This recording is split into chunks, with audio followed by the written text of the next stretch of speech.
Vamos elevar nossos pensamentos, agradecer a presença dos nossos amigos, dos nossos mentores espirituais, pedir que eles possam iluminar a gente nesse momento, nos inspirar, para que possamos dividir o conhecimento, inspirar a nós mesmos, que esses ensinamentos possam nos acompanhar durante a semana, que a gente possa trazer para a prática tudo isso que a gente consegue achar na teoria, que a gente consiga praticar nas coisas simples e nas coisas mais complexas dos nossos dias, para que a gente possa, de passo em passo, ir em direção à nossa evolução espiritual de acordo com o caminho que nos foi ensinado por nosso Mestre Jesus.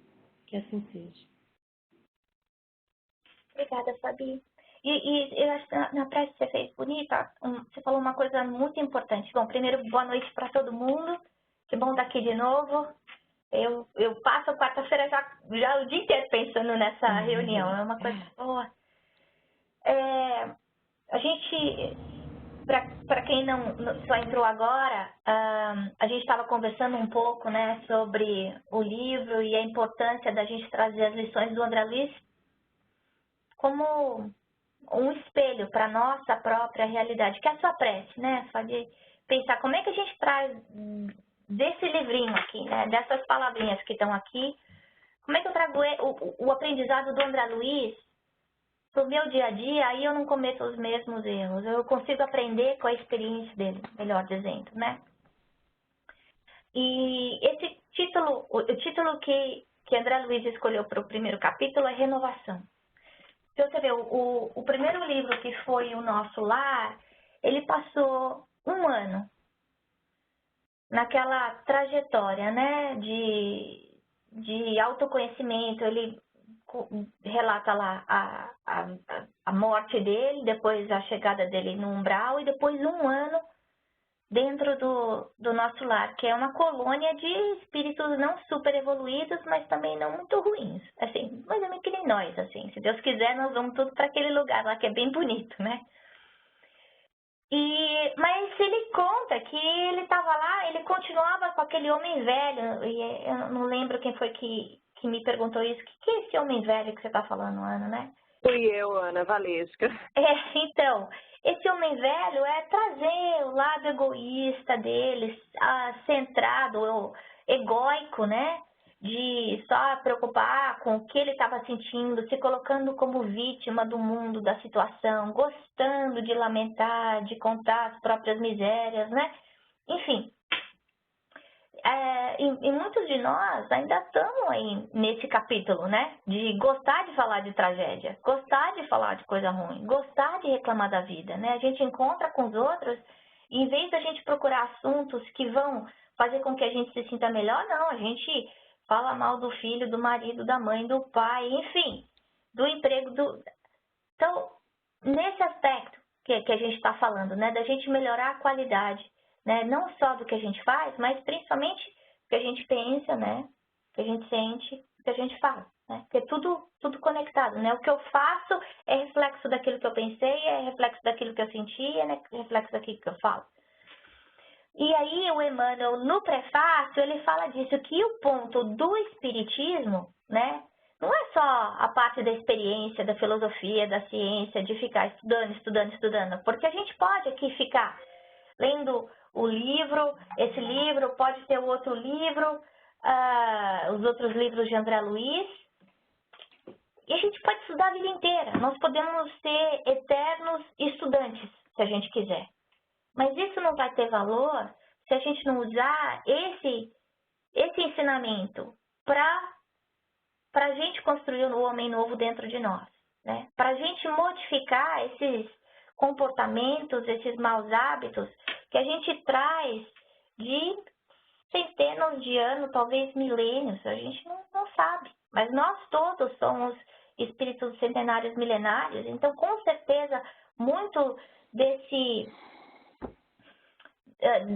vícios são repetições que a gente vem, né, trazendo, e cada vez que a gente repete, é como se a gente passasse a caneta em cima da mesma letra, e fica cada vez mais forte, fica mais difícil da gente apagar, né, o papel fica marcado, né. Então, ele fala aqui, se a gente não conseguir colocar esses ensinamentos em prática, significando fazer a nossa reforma íntima, a gente não consegue ter acesso à fonte divina. E essa fonte divina é o quê? É a felicidade. Por quê? Eu só consigo ser feliz se eu paro de sofrer. Eu só paro de sofrer se eu parar de errar. Né? Então, a não ser que eu aprenda a fazer o certo, eu continuo errando. Né? É uma fórmula simples matemática aí que Emmanuel está falando para a gente. Bom, aí ele fala da alegria, dessa felicidade que ele está se descobrindo quem ele é. Não o André Luiz, o médico da Terra, mas o André Luiz como espírito eterno, como filho de Deus, né? Que está aí sendo ajudado por um monte de gente no seu progresso espiritual. E aí a gente para e pensa na gente também. Quantas pessoas, direta ou indiretamente, ajudam a gente, né? Ou ajudam a gente conversando, ouvindo, dando um livro. Tem encarnado que ajuda a gente, desencarnado que ajuda a gente. Então, a gente precisa aprender a ser grato por isso, porque muitas vezes a gente está tão pronto só para receber que a gente não coloca essa gratidão como cartilha no nosso dia a dia. E sem ter gratidão pela vida, sem ter gratidão pelas pessoas que estão ao nosso lado, a gente nunca vai conseguir ser feliz. Por quê? Porque nunca vai ser o suficiente. Eu sempre acho que eu mereço muito mais, que eu devia ser tratada de uma forma diferente. Então, não importa o que acontecer, aquilo nunca vai ser bom o suficiente para mim, né?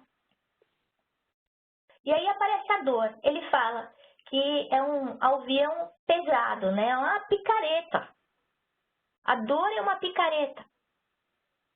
E se a gente pensar, essa dor moral dói muito mais do que quebrar um braço, quebrar uma perna, né? As dores morais que a gente pode ter passado há 10, 20, 30, 40 anos, muitas vezes elas deixam cicatrizes profundas da gente. A gente vê adultos com 60, 70, 80 anos falando de problema da infância como se tivesse acontecido na semana anterior, né? Com o mesmo rancor, com a mesma raiva. Então, você imagina, né? A intensidade de uma coisa dessa. Mas essa dor não é para isso. A dor que a gente passa não é para a gente ficar carregando essa mala pesada, né? De posição de vítima injustiçado. Essa dor é para quebrar essa concha do caramujo. Quando ele fez essa comparação de que eu era um caramujo deitado no lodo. Então, ele estava tão circunscrito nele mesmo, tão fechado egoisticamente no que é bom, no que eu quero, na minha vida, nos meus interesses. Ele não estava vendo nada. Se a gente pensar um caramujo dentro da concha, não entra luz, não entra nada, né? Agora, essa picareta da dor pegou e quebrou essa concha dele. E aí fez ele o quê? Ele começar a perceber que existia mais além do que a concha, que a vida não é só viver para si, né? O verbo não deve ser usado sou eu, não é a primeira pessoa, e sim é a primeira pessoa do singular, e sim a primeira pessoa do plural, né? Nós, né? Nós somos todos irmãos, né? É a realidade de todas para todos nós, né? E aí ele usa essa experiência da dor para se modificar. E quantas vezes a gente usa a experiência da dor para querer mudar os outros em vez de mudar a gente, né? Então, é outra coisa para a gente pensar um pouco, né? De como é que a gente está usando a dor, né?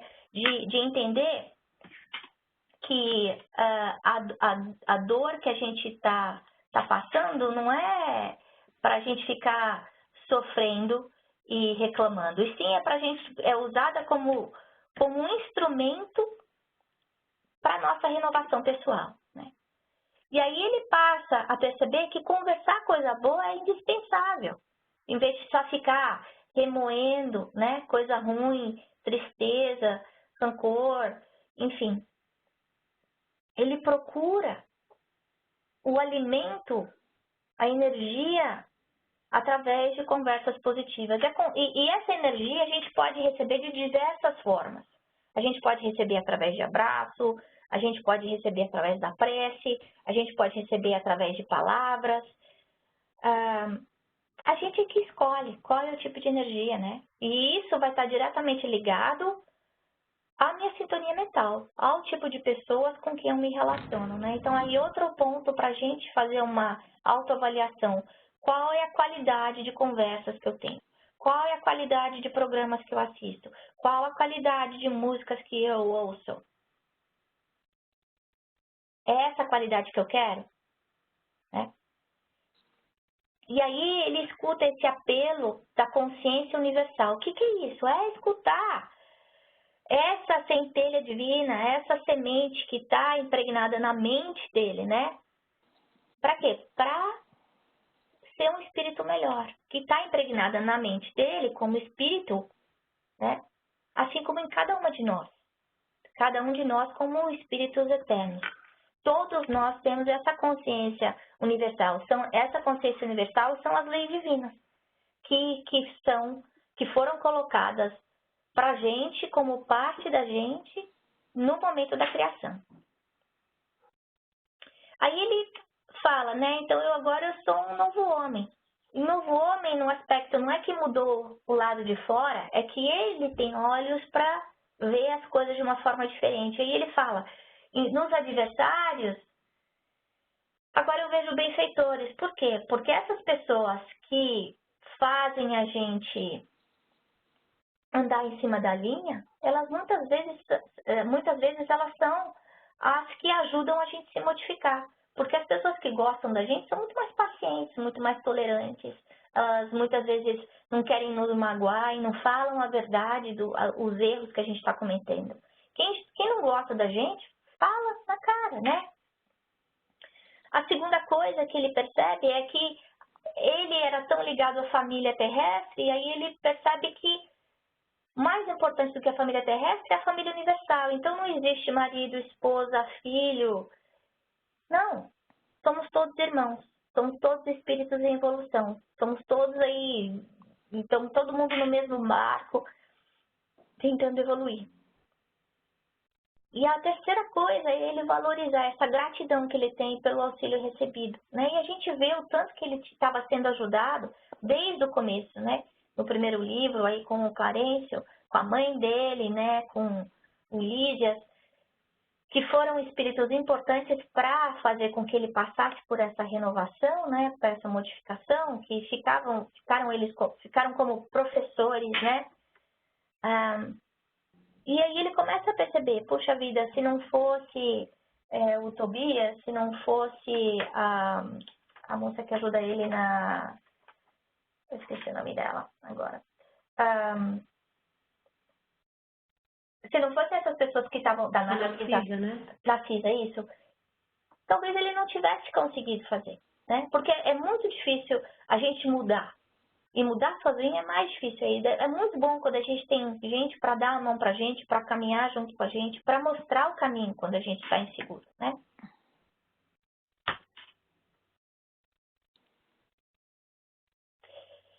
Então, fazendo aí a comparação do homem velho com o homem novo, o homem renovado que ele está falando, né? Antes, ele ficava feliz em reclamar de novo, né? Isso, a gente não tem que olhar para esse livro fazendo uma análise distante, né? Com uma luneta, né? Analisando o André Luiz. Não, o objetivo desse livro é a gente trazer o aprendizado do André para dentro de nós, né? Como é que eu me sinto? Eu gosto de ficar reclamando da vida, né? Depois, ele comparando a si próprio como um caramujo dentro da concha, no lodo, né? Nos castelos de exclusivismo. Então, eu não consigo fazer o bem. Eu acho que quando eu faço bem para o outro, eu faço com um mau humor. Parece um esforço para mim. Gente, fazer o bem tem que ser uma coisa natural. Esse é o nosso objetivo, é a gente conseguir fazer o bem o tempo inteiro para todo mundo. Da mesma forma que a gente escova o dente, que a gente penteia o cabelo, que a gente dirige sem pensar. Né? Um dia a gente vai chegar lá. Mas da mesma forma que a gente precisa se exercitar para conseguir, se preparar para conseguir correr uma maratona, esse exercício de caridade tem que ser feito pouco a pouco e a gente precisa treinar todo dia. Ele, como homem velho, era um doente em nosso lar. Ele ficava, para todo mundo que chegava perto dele, ele ficava contando lá as ladainhas de sofrimento dele e o tempo inteiro só reclamando da família, né? E aí, sentindo falta da família também. Ele, como um homem renovado, ele percebe esse outro amor. Qual amor? O amor universal, né? Não é o amor de esposa, de marido, de filho. Ele percebe que o sentimento do amor está muito ligado a fazer o bem, a caridade, né? Eu fazer o bem me faz bem. Ele deixa de ser curioso, ele era muito analítico, né? Médico, e ele percebe que a curiosidade muitas vezes é muito afiada, muito fria, não precisava dessa curiosidade. Ele não estava tentando perguntar para ver como é que ajudava a pessoa, e sim, simplesmente porque ele queria saber mais. Então, ele muda de curioso para fraterno. E ele tenta se desligar dessas conversas menos positivas. E ele chega para as pessoas e pensa, como é que eu consigo servir? Né? Ele se vê como um operário dentro de uma oficina. Oficina é o quê? É um lugar de trabalho, um lugar onde a gente constrói coisas. Então, a minha oficina, né, pessoal, eu como um homem em construção, né? Como é que eu posso servir o próximo? E agora, toda vez que a gente faz uma mudança tão radical como essa, é difícil se acostumar. E aí a Narcisa fala para ele, toda vez que a gente muda a percepção da gente, da forma como você está mudando, a gente passa por um vazio. A gente vai ter que substituir o que existia dentro do copo por outra coisa, para não ficar vazio, né? E aí, como é que a gente faz? A gente tem que despertar esses sentimentos superiores, que é o amor ao próximo. E a gente usa o Evangelho como bússola. Gente, bússola. É esse ajuste, né, o tempo inteiro, para o lado esquerdo, para o lado direito, né? Então, não é para eu usar o Evangelho segundo o Espiritismo só assim, né, fazer o Evangelho no lar uma vez por semana e aí eu esqueço. Eu nem faço o Evangelho. Para que fazer Evangelho? Para que rezar? Né? Então, os ensinamentos de Jesus servem como coordenadas para a gente no nosso comportamento, né? E aí ele fala da planta do Cristo no nosso coração. E eu fiquei pensando em como é que está esse solo, né? Essa planta está crescendo, não está crescendo? Está crescendo devagar, né? Está precisando de água? Que é outra avaliação que cada um de nós precisa saber, porque essa é a lei divina, essa lei do amor está dentro de nós. Agora, depende do solo, da qualidade do solo que está no nosso coração, ela crescer ou não, né? E ele fala que escolhas novas precisam de mais preparo. Então, se eu quero mudar, eu preciso estudar, eu preciso me preparar, né? E aí, Narcisa fala para ele, as lições do mestre têm vida própria e revelam expressões desconhecidas da sua inteligência, à medida que se esforça na edificação de si mesmo como instrumento do Pai. Eu li isso e a gente pode perceber isso, que muitas vezes quando a gente, que nem com o livro O Pequeno Príncipe, você lê uma vez, aí você lê outra vez, 5 anos depois você lê outra vez. E a gente vê o livro de uma forma diferente. Tem coisas que chamam a atenção da gente no livro que antes não chamavam, né? E o Evangelho funciona do mesmo jeito. Para quem está ligado à doutrina há bastante tempo, pode fazer essa autoavaliação, pensar, poxa vida, há 10 anos atrás, há 15 anos atrás, como é que eu tratava o Evangelho? Como é que eu via a caridade? Como é que eu via o serviço? Né? Qual era a minha boa vontade para servir? Né? Eu via a minha experiência terrestre como oficina de trabalho. A minha oficina de trabalho é só uma vez por semana, nos domingos de manhã, entre 9 e 10. Né? Não, a nossa oficina de trabalho é todo dia. Né? Essa planta do Cristo está aqui no nosso coração, a gente tem que trabalhar todo dia, o tempo inteiro. Depende da gente. Né? E ela vai ter vida própria. Porque à medida que eu der mais energia, tiver um terreno mais adubado para essa planta vai crescer, essa planta vai dar frutos. Esses frutos vão para outros lugares, que vão nascer outras árvores, que é o bem que a gente faz, a gente não sabe até onde ele vai, né? Então, eu posso criar uma macieira, essa macieira pode ter X maçãs, mas para cada maçã tem um monte de semente dentro dessa maçã. Se for plantado, vai dar outra macieira, que vai dar mais maçãs ainda. Eu não consigo contar, né? Quantas maçãs vão estar dentro dessa, quantas macieiras vão estar dentro dessa maçã, né? Depois.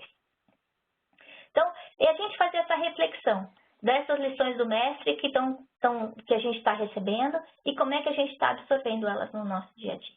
Então, era isso que eu tinha para dividir com vocês e a gente tem agora os 10 minutinhos para comentar, para quem quiser falar, dividir o que sentiu. Eu queria dividir uma coisa que eu senti muito forte quando eu li esse capítulo. Ele é um capítulo curto, mas ele é muito intenso. Ele fala de uma maneira muito intensa com a gente. Uhum. São vários momentos que são intensos. Esse momento de libertação, né, que ele sai daquela casca do lodo, é muito importante, mas o que falou bastante com o meu coração hoje foi essa questão do cálice. Porque a gente procura estudar bastante, a gente procura ler, a gente procura se informar, trocar ideias, para que a gente seja, né, efetivamente pessoas melhores. Mas eu acho que é a ação que é mais importante. Não vai adiantar nada a gente ler, a gente participar desses grupos de estudo se a gente não colocar em prática. Então, quando a Narcisa falou para ele do cálice vazio, eu me identifiquei muito porque... eu particularmente estou passando por um momento em que eu preciso de um propósito novo para a minha vida, uma motivação nova, e eu fiquei pensando se para o corpo a ausência de saúde, a ausência de doença não é necessariamente saúde, né? Você não ter doença não quer dizer necessariamente que você seja uma pessoa saudável. Eu acho que para o espírito, você não ter o mal, a identificação com as coisas ruins, não quer dizer necessariamente que você esteja na luz, né? Precisa partir de você preencher o cálice também.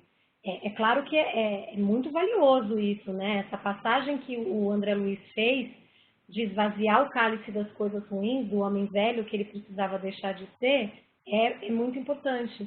Mas igualmente importante é dar o próximo passo e preencher esse cálice com coisas boas, né?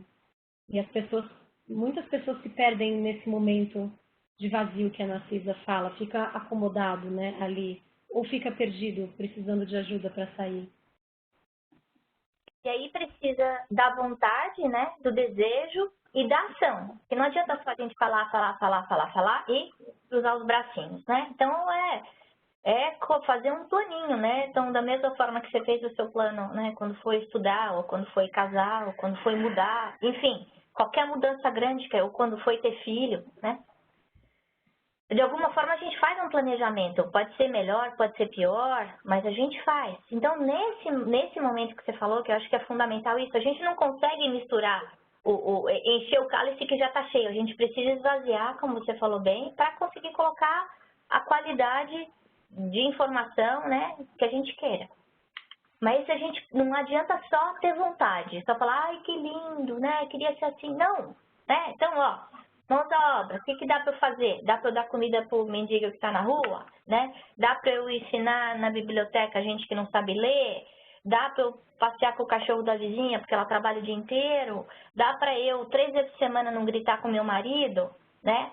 Enfim, tem coisas que a gente consegue fazer, caridade que a gente consegue fazer, que começa dentro do nosso lar e vai no nosso círculo de neighbors, né? Dos próximos. Muito bom. Mais algum comentário? Eu tenho um comentário para fazer. Uma coisa que me chamou muita atenção nesse capítulo, que a gente passa muito no dia a dia, é essa questão que você percebe que ele começa o livro detalhando essa transformação que aconteceu dentro dele, né? Uhum. Eu acho que você colocou muito clara essa questão, né, de como se ele tivesse se iluminado, mas ao mesmo tempo está vazio, né? Essa analogia do cálice é muito, muito boa para a gente entender. E o interessante é que a Narcisa falou para ele, você pode perceber na passagem, ela dá verbos de ação para ele fazer o bem, ou seja, não era uma atitude nativa, era uma coisa que estava ao alcance dele. E outra coisa que me chamou muita atenção foi a questão de que essa solidão que ele sentiu, né, assim, do ponto de vista do sentimento do mundo, né, ou seja, ele passou a ver as coisas de uma forma diferente. Então a gente passa muito por isso quando a gente está fazendo esse processo de transformação. Então nós temos muitas imperfeições que muitas vezes a gente nem sabe que é imperfeição. A gente, nesse trabalho de reforma íntima, a gente chega na conclusão, nossa, eu estava sendo orgulhoso e não estava nem percebendo, né? Ou seja, você começa a se transformar e aí você passa a ver a vida de uma forma diferente. E ao ver a vida de forma diferente, você passa a dar valor a outras coisas. E foi justamente esse vazio que ele sentiu porque ele estava vendo as coisas de uma forma diferente. Uhum. Mas nem por isso ele deixou de valorizar isso. Então, o que acontece muito no mundo aqui é que a gente muitas vezes acaba se deixando influenciar ou querendo agir de acordo com o que, entre aspas, é o comum, o que todo mundo faz.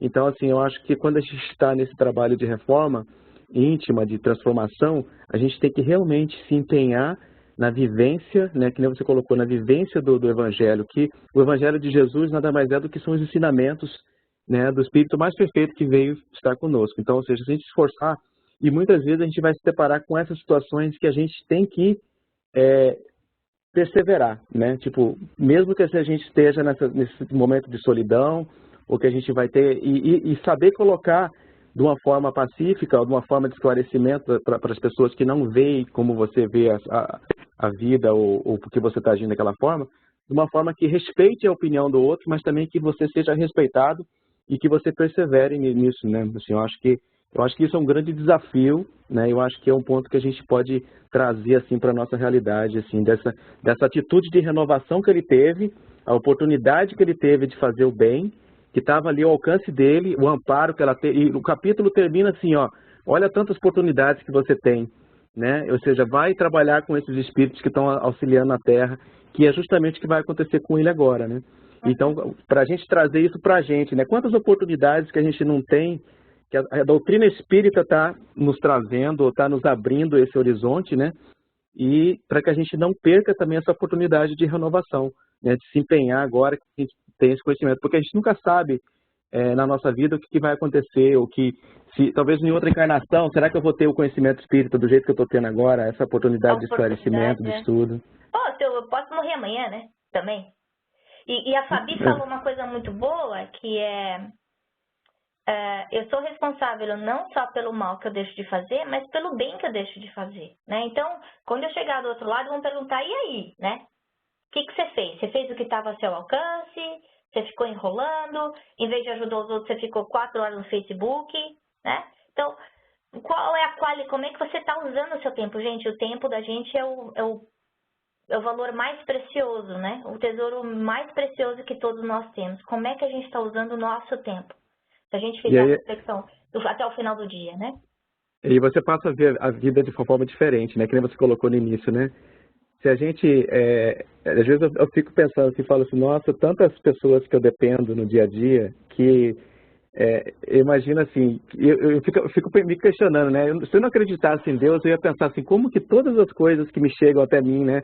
Tipo, seja na forma de alimentação, de energia elétrica, de tudo, todas as bênçãos que estão no meu caminho, né? Isso tudo vem de Deus, porque são todos espíritos que estão aqui encarnados e eles estão trabalhando para que eu possa, assim, de uma certa forma, eu também colaboro com isso, todos nós colaboramos, né, de uma forma, mas é um pedacinho de cada um, e todo mundo colaborando para esse processo de crescimento, de evolução espiritual, né, comum de todos nós, né. Então, assim, se você pensar dessa forma, e isso tudo é fruto de uma reflexão. Eu acho que essa reflexão que o André Luiz começou a ter, e ele colocou ali em alguns parágrafos, mas certamente algo muito mais profundo, né, a gente pode ter a conclusão pelo trabalho que ele fez, né, as obras que ele escreveu e tudo, o trabalho, o empenho que ele teve.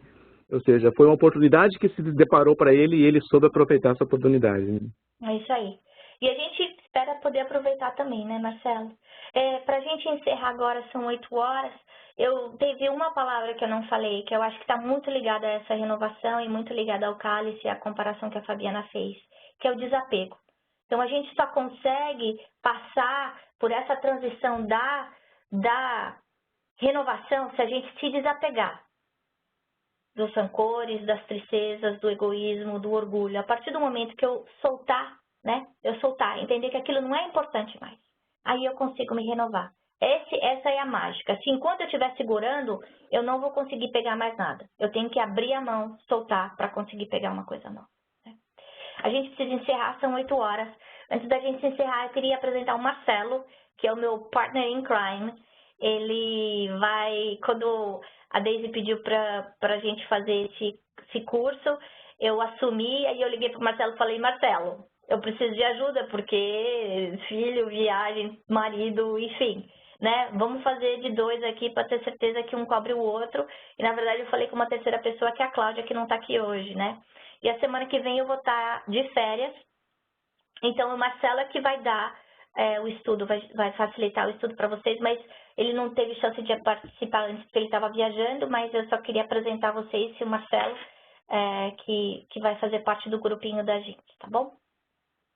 Obrigada, viu, Marcelo? Alguém quer fazer uma prece de encerramento pra gente?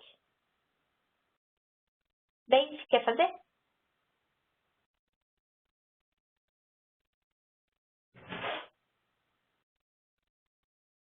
Quer fazer, Marcelo? Quer fazer? Vamos sim. Então faz. Vamos elevar nosso pensamento a Deus e agradecer por mais essa oportunidade de conhecimento, pelo esclarecimento tido em cada página, em cada letra, em cada frase escrita nesse livro abençoado, enviado por nós por algum motivo, que ele ajude cada um de nós individualmente em tudo aquilo que a gente precisa melhorar e que a gente tenha o discernimento necessário para entender a real mensagem que Deus está nos enviando através desse livro.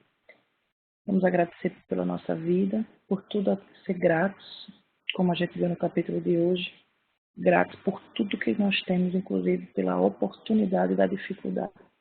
Agradecer esses 2 facilitadores que estão aqui para nos ajudar e gratos pela nossa vida. Que assim seja. Uma boa semana a todos. Obrigada, pessoal. E obrigada, Franco. Espero que vocês tenham gostado. Só lembrando, quem quiser mandar